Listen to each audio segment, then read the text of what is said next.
दोस्तों भगवान राम और रावण के बीच जो लंका में जबरदस्त युद्ध हुआ, उसके बाद एक और थी बलशालियों से भरी रावण की सेना, जिसे बहुत ही ताकतवर माना जाता था। और दूसरी ओर राम के पास थी सेना, जिसे इससे शायद पहले ही कभी किसी ने कोई युद्ध में ऐसे सैनिक देखे होंगे।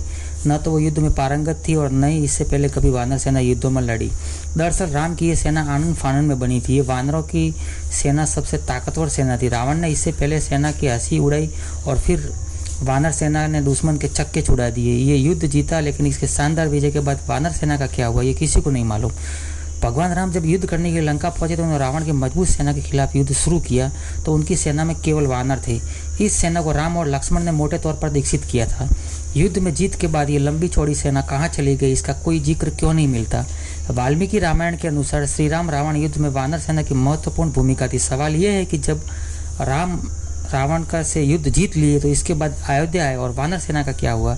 इस वानर सेना का नेतृत्व करने वाले उस समय के महान योद्धा सुग्रीव और अंगद का क्या हुआ।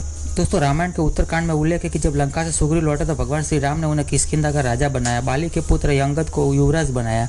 इन दोनों ने मिलकर वहाँ कई सालों तक राज्य किया। श्री राम रावण युद्ध में योगदान देने वाली वानर सेना सुग्रीव के साथ वर्षों तक रही, लेकिन इसके बाद उसने कोई शायद बड़ी लड़ाई नहीं लड़ी, इसलिए उसका कोई जिक्र नहीं मिलता।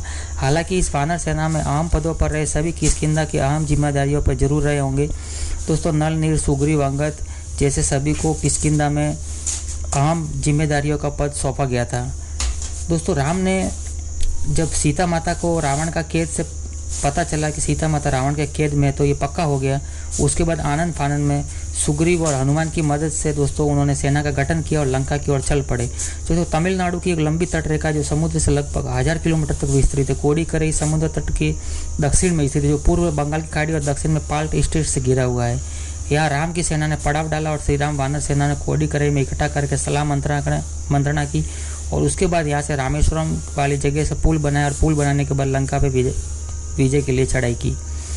दोस्तों कहते हैं कि वानर सेना में लगभग 1 लाख के आसपास सेना थी, जो अलग अलग टुकड़ियों में रहने वाली थी। दोस्तों ये सेना राम के कुशल प्रबंध और संगठन का परिणाम थी। विशाल सेना छोटे छोटे राज्यों में छोटी छोटी सेनाओं में से संगठन किया था, जैसे किष्किंधा, कोल, भील, रीछ और वनों में रहने वाले रहवासियों आदि के रूप में संयुक्त रूप से उन्हें संगठन किया था। दोस्तों माना जाता है कि लंका विजय के बाद ये विशाल वानर सेना फिर अपने राज्यों के अधीन हो गई, क्योंकि अयोध्या की राज्यसभा के बाद राज्याभिषेक होने के बाद और लंका में विभीषण को राजा बनाने के बाद भगवान श्री राम ने दूसरे राज्य को अपने अधीन करने का प्रस्ताव ठुकरा दिया था और ये राज्य वापस उन्हें स्वतंत्र राज्य के रूप में घोषित किया और जो अहम पदों पर वहाँ वानर थे उन्हें उनका राज्य बना दिया गया। दोस्तों वानर सेना भी उनके साथ वहीं रही जो दक्षिण समुद्र तट की तरफ थे, उन्हीं राज्यों में निवास करती थी। लेकिन दोस्तों उसके बाद उन्होंने कोई विशाल युद्ध नहीं लड़ा और न कोई युद्ध हुआ उन राज्यों पर, किसी और बाहरी आक्रमणकारियों ने आक्रमण नहीं किया।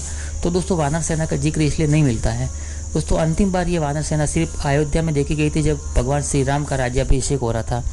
दोस्तों आशा करते हैं आपको ये प्रसंग अच्छा लगा होगा। दोस्तों अच्छा लगता है तो वीडियो को लाइक और चैनल को सब्सक्राइब जरूर करें, ताकि हम और आप मिलकर हमारी सनातन संस्कृति को बचा सकें।